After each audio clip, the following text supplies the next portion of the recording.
Hello mga Mr. and Mrs.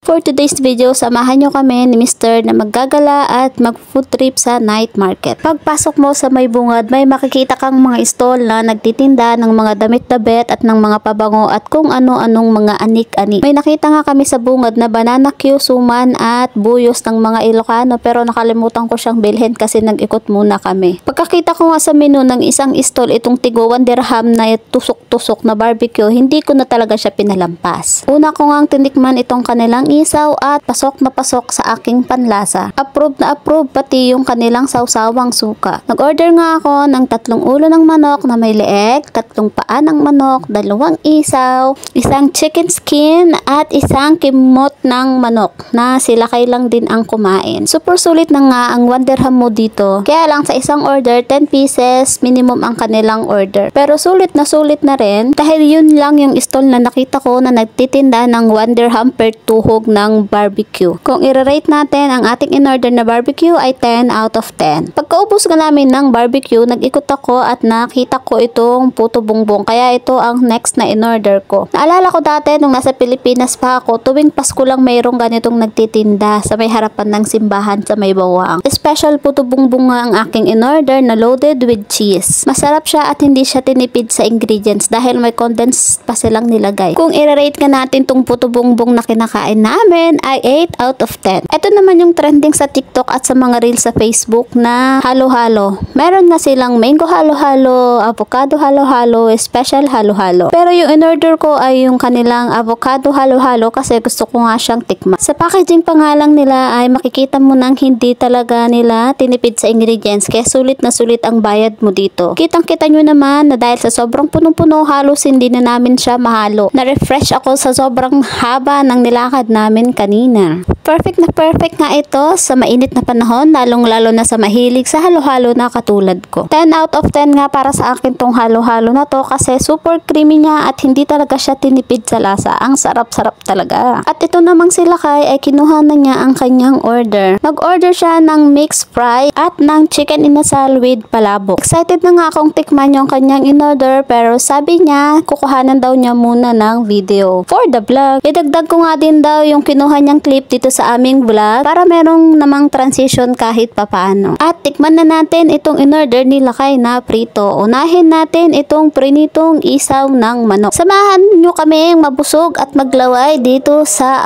Al Riga.